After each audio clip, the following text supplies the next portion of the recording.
Hello and welcome back to my YouTube channel. मैं हूं आसिफा होदा और मैं लेके आई हूं आपके लिए एक नया टॉपिक, द कीबोर्ड। नया टॉपिक इसलिए कह रहे हैं क्योंकि अगर हम लोगों ने देखा होगा तो हम लोग अपने पिछले वीडियोस में द कीबोर्ड के बारे में पढ़ा तो था, बट एक बेसिक नॉलेज के ऊपर पढ़ा था कि कीबोर्ड के बटन क्या होते हैं, कैसे यूज होते हैं, कैसे अरेंज किए हुए हैं उनके ऊपर।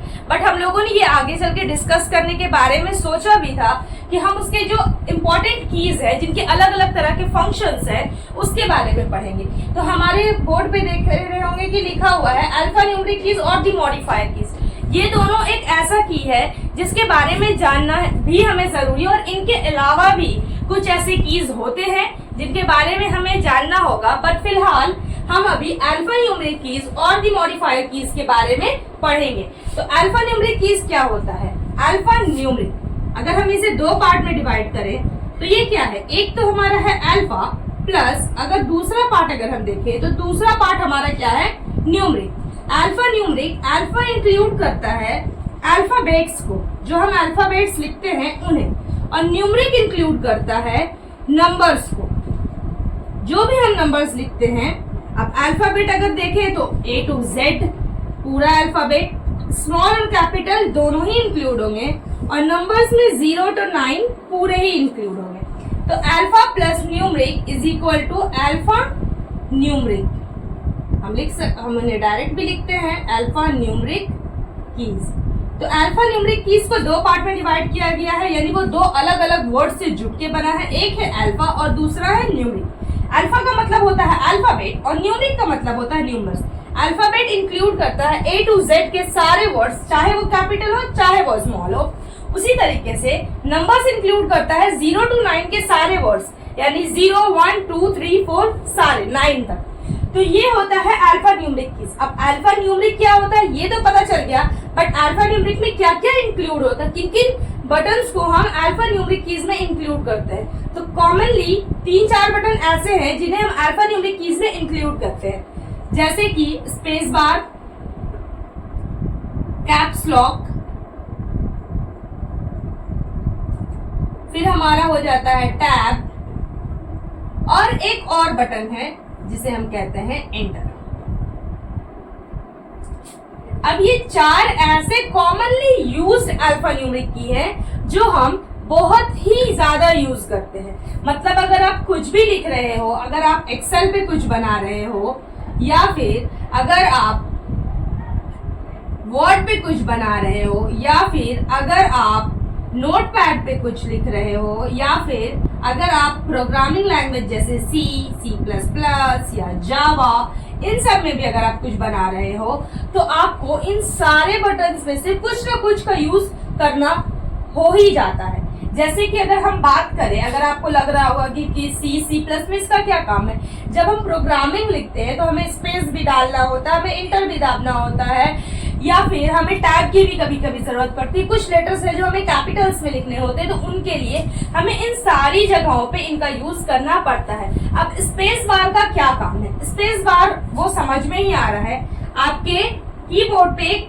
बड़ा सा बटन होगा जिसपे लिखा तो कुछ नहीं होगा, बट वो इस साइज में एक बड़ा बटन होगा, उसे हम कहते हैं स्पेस बार। स्पेस बार का काम ये है कि अगर आप कुछ भी वर्ड लिख रहे हो, अगर स्पेस बार नहीं हो तो क्या होगा? अब जैसे कि स्पेस बार नहीं होगा, अगर हमको लिखना है she is a good girl, तो हम कैसे लिखेंगे? She is a good girl. तो क्या हम इसको अलग अलग पढ़ेंगे? नहीं। लेकिन अगर वही स्पेस बार का यूज करें तो हम शी लिखेंगे, उसके बाद एक स्पेस देंगे, फिर हम इज लिखेंगे, फिर हम एक स्पेस देंगे, उसके बाद ए लिखेंगे, स्पेस गुड, स्पेस गर्ल।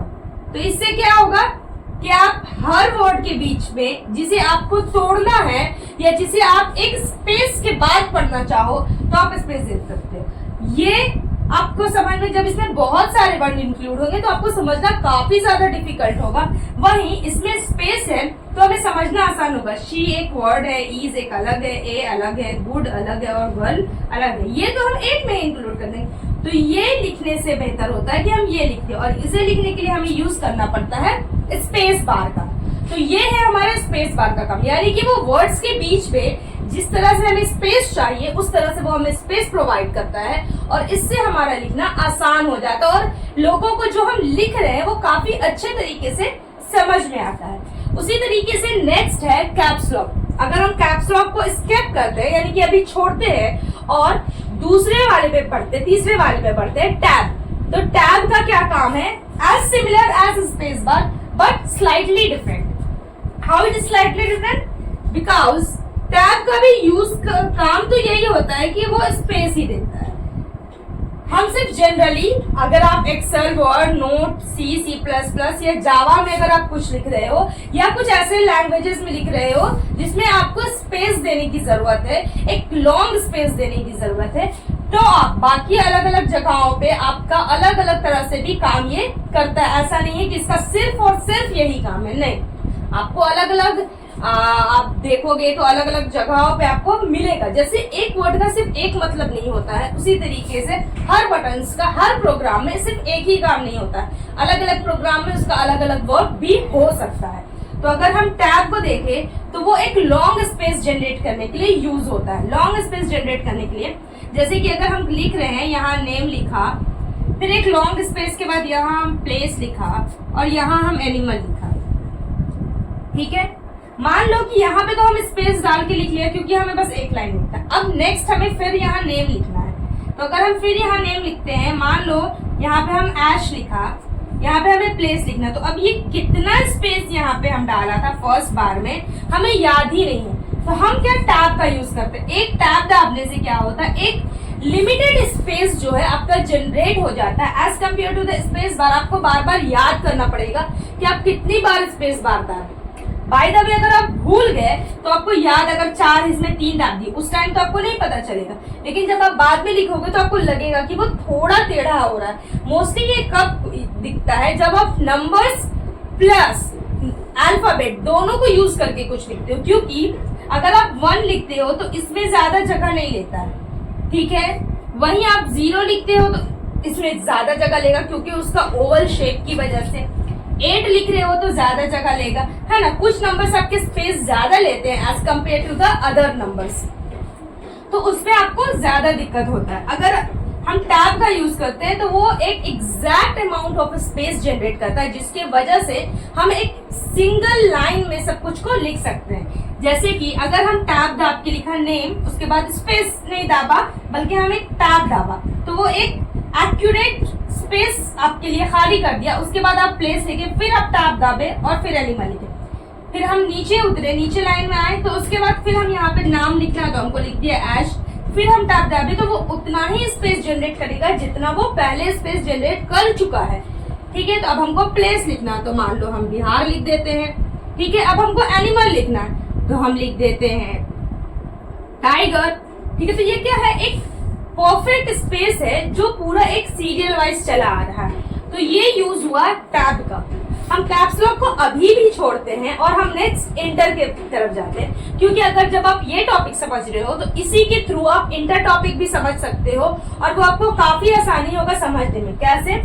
जब आप नेम, प्लेस और एनिमल लिख लिए तो आपको नीचे लाइन में आने की जरूरत पड़ेगी। जब आप नीचे लाइन में आने की जरूरत आपको पड़ेगी तो आपको एक ये होगा कि आप कितना बार यहाँ टैब दाबोगे। मान लो अगर आपके पेज का एरिया बड़ा है तो आप कितना बार वहां टैब दाबोगे, नहीं, पॉसिबल ही नहीं है। तो हम क्या करते हैं, अगर हमें यहाँ तक लिखा और हमें डायरेक्ट नीचे जाना है तो हम इंटर बटन प्रेस करते हैं, जो आपके कीबोर्ड में कुछ इस तरह से लिखा रहता है। यहाँ पे इंटर लिखा हुआ होगा या फिर ऐसे करके एरो लिखा हुआ बना हुआ होगा कि इससे आप नीचे उतरोगे।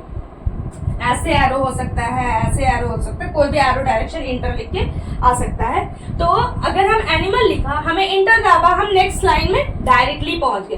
तो इंटर का काम ही ये होता है कि वो डायरेक्टली आपको नेक्स्ट लाइन में पहुंचा देगा। मान लो अगर हम एक पैराग्राफ लिख रहे हैं, यहाँ मेरा पैराग्राफ खत्म हुआ, अब हमको चाहिए कि अब हम पैरा चेंज करें, ठीक है। पैरा चेंज करें तो हम यहाँ पे आ जाएंगे, तो हम डायरेक्ट इंटर दाबा और हमारा पैरा क्या हो गया, चेंज हो गया। अब हमें पूरा लिखने की जरूरत नहीं है, पूरी बार स्पेस दाबोगे तो बहुत टाइम लगेगा, टैब भी दाबोगे तो टाइम लगेगा। जब हमारे पास एक एक्यूरेट बटन है कि हम उसको नीचे डालें और वो लिखा जाए तो हम वो ज्यादा इजी होगा यूज करना, इसलिए फिर हम इंटर बटन का यूज करते हैं और इंटर दाबते हैं। नेक्स्ट, क्योंकि अब जब आपको स्पेस, टैब और इंटर क्लियर हो गया है तो कैप्स लॉक समझना काफी ज्यादा आसान होगा, बिल्कुल इजी वे में।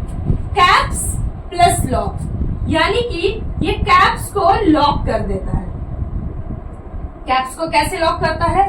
अगर हम लोग कीबोर्ड के बारे में सही से पढ़ा होगा तो उसमें कीबोर्ड में अगर आप देखोगे तो वहां पे 3 डॉट होगा जहां पे आपका न्यूमेरिक की होता है 1 2 3 4 5 6 7 8 9। अब ये मत बोलना कि मैम इसमें वैसे नहीं रहता है, इसमें उल्टा रहता है, 0 1 2 ऐसे रहता है। हम बस समझाने के लिए बोल रहे हैं। जहां पे ये न्यूमेरिक की रहता है उसके ऊपर आपके देखोगे कि आप 3 अलग अलग टाइप्स के बटन होंगे। उनमें से जो सेंटर वाला बटन होता है, मोस्टली जो सेंटर वाला बटन होता है वो कैप्स लॉक के लिए यूज होता है। जब आप कैप्स लॉक बटन दाबोगे तो देखोगे यहाँ एक ग्रीन लाइट, या जो भी आपके लैपटॉप कंप्यूटर्स में या कीबोर्ड्स में जो भी लाइट इंक्लूडेड है वो जल जाती है। तो यहाँ एक लाइट जलेगा, यानी कि आपका कैप्स जो है वो लॉक हो चुका है। कैप्स यानी कि जो भी आपका बटन है वो लॉक हो चुका है। अब लॉक हो चुका है तो उससे क्या है कि आप जो भी लिख रहे हो वो कैपिटल लेटर में लिखाएगा। कैप्स यानी यहाँ कैप्स का मतलब होता है कैपिटल। आप वो सारी चीजें अगर आपको कैपिटल में लिखना है, जैसे कि अगर हमें नेम लिखना, हम चाहते हैं कि मेरा सारा नाम जो है वो कैपिटल लेटर में ही लिखा है। अगर मान लो कि हम एक्सेल पे इसको बना रहे हैं, एक्सेल पे बना रहे हैं तो ये तो बॉक्स बॉक्स बना रहेगा, है ना। तो मान लो कि हम जो भी लिख रहे हैं वो हमें चाहिए कैपिटल लेटर में लिखा हो, तो हम बस एक बार कैप्स लॉक दाबेंगे। अब हम जो भी नाम लिखेंगे वो सारा हमारा कैपिटल लेटर में लिखेंगे। जैसे ऐश लिखा, अदा लिखा, श्याम लिखा, सब हमारे कैपिटल लेटर में लिखा है। अब जब हमें स्मॉल लेटर का यूज करना है तो हम कैप्स लॉक बंद करेंगे और स्मॉल लेटर यूज कर सकते हैं। लेकिन अगर वहीं हमें एक वर्ड स्मॉल लिखना है तो फिर उसके लिए भी दूसरे कीज है जो हम पढ़ेंगे द मॉडिफायर कीज में। क्यों? क्योंकि कुछ कीज ऐसे भी होते हैं जो चीजों को बिल्कुल ही अलग तरह से चेंज कर देते हैं। तो फिलहाल के लिए हम द अल्फा न्यूमेरिक कीज तक ही रखते हैं और बाकी की चीजें हम पार्ट 2 में देखेंगे, यानी कि द मॉडिफायर कीज के बारे में। क्योंकि एक टॉपिक को अगर आप एक कुछ लिमिटेड टाइम के लिए समझते हो और अगर आपको वो समझ में आ जाता है तो वो ज्यादा अच्छा है। एक लंबे टाइम के लिए किसी चीज को पढ़ने से आपको प्रेशर भी ज्यादा होगा और आप समझने में भी दिक्कत होगी। तो हम एक छोटे छोटे टॉपिक को लेके चलते हैं ताकि समझना आसान हो जाएगा। अगर आपको मेरा ये वीडियो पसंद आया हो तो प्लीज वीडियो को लाइक करें और चैनल को सब्सक्राइब करें। Thank you.